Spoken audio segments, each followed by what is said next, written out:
Hello friends, welcome to the Neil's Homestead. Today let's turn these simple ingredients into this lovely pie. Old Guy's most favorite pie is a gooseberry pie, and his second most favorite pie is a sour cream raisin pie. And that's what I thought I was going to make today. But when I went and looked in my cabinet, I didn't have any raisins. But I do have a lot of dried cranberries, and so I decided to try a cranberry pie. So we're going to see how it turns out. I expect it's going to be just as good, and it could even be better than the raisin pie. So I'm going to bring you along with me. And also I might add at this point that this is going to be added to the pie collaboration that is started by Tammy at Little Jordan Farm, Lori at Whippoorwill Holler, and Vicki at Vicky's Country Home. We're going to start out by taking 1 cup of sour cream,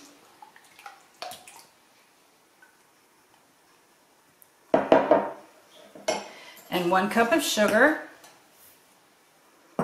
and mix it. I'm just going to use a wire whisk because I like to do that better than getting out the mixer and all the stuff that is involved with that. Now this pie recipe I got off the internet, I altered it a little bit, but they called it a Norwegian sour cream and raisin pie. Of course I'm substituting the cranberries, but I thought, well, since Jeremiah and Galilee and their family just got back from Norway not too long ago, that Norwegian pie seemed pretty good. After I get that sour cream and sugar mixed up pretty well, I'm going to stir in my 2 eggs that I've beaten up. And I'm going to whisk that pretty good.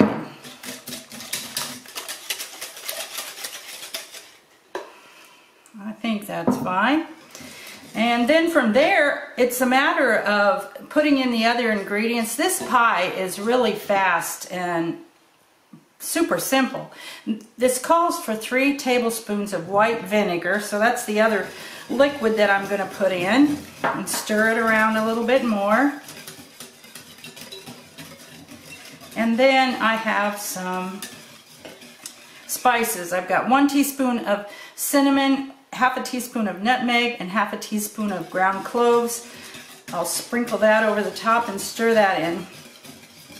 Here's something that I thought was a little bit different about this pie, is it's got baking powder in it.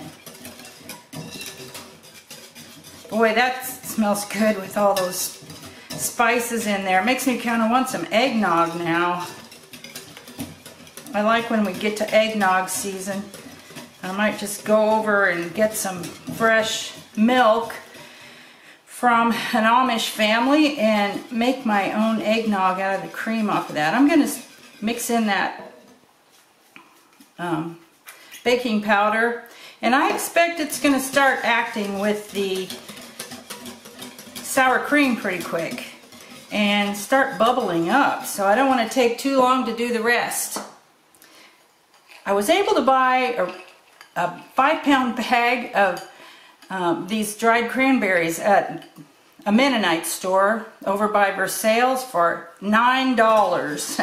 So that's why I have so many cranberries, and they're really nice cranberries, and they last forever, it seems like, so this is a good way to use it. Now let me clean up a little bit and rearrange, and I'll be right back with you. Well, I've got my oven warming to 350 degrees, and I pre-baked my single crust pie shell, and I did that because I was watching Tammy's video, one of her videos about making the pie, and she says that she pre-bakes for half the time her single pie crust shell because it makes it more crispy on the bottom whenever you put your filling in and cook it again. It's not soggy down there. So I did that to try it out and see how it goes. Now all I'm going to do is give this one final stir and pour that in there.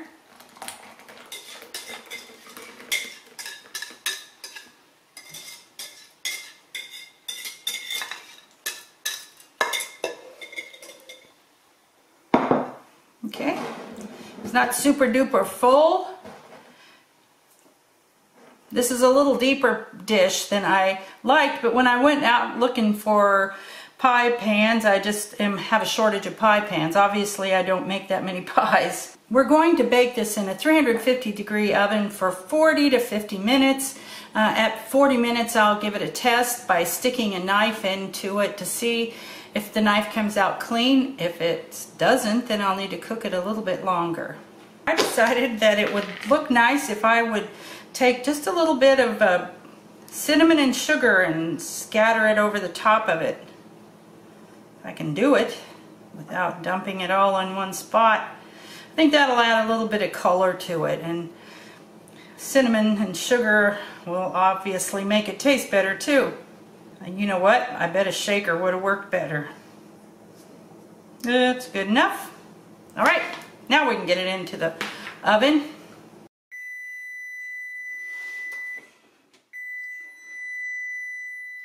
Let's look at our pie here and see what we think. I'm thinking it's done from the looks of it. I'm going to stick a knife right into the center. It came out without any milky looking stuff on it. It's kind of got an oil on it that is typical, but I think it's done, so I'm going to take it out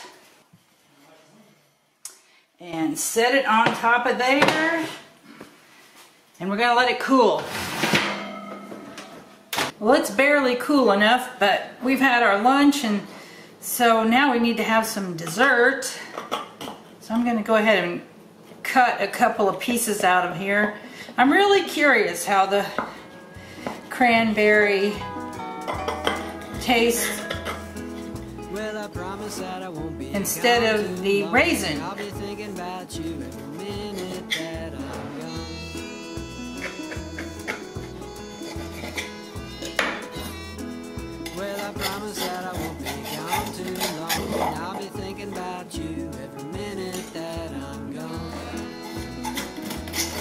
Smells good.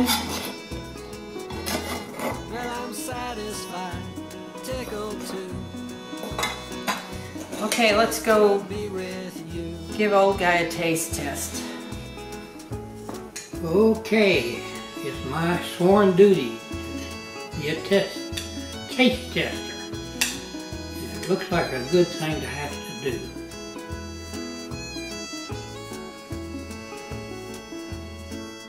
Kind of looks like you're going to end up wearing it. That is very, very good. Do you think that the cranberries are as good as the raisins? Every bit of it. And do you notice that they're cranberries and not raisins? Well, they're a little different flavor, of course, but other than that, they sure are good.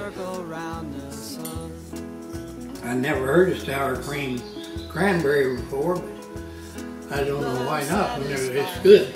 Maybe it's all the new rave. It could be. They'll certainly be appreciated if they are. All right. Well, thanks for joining us, and we will see you next time.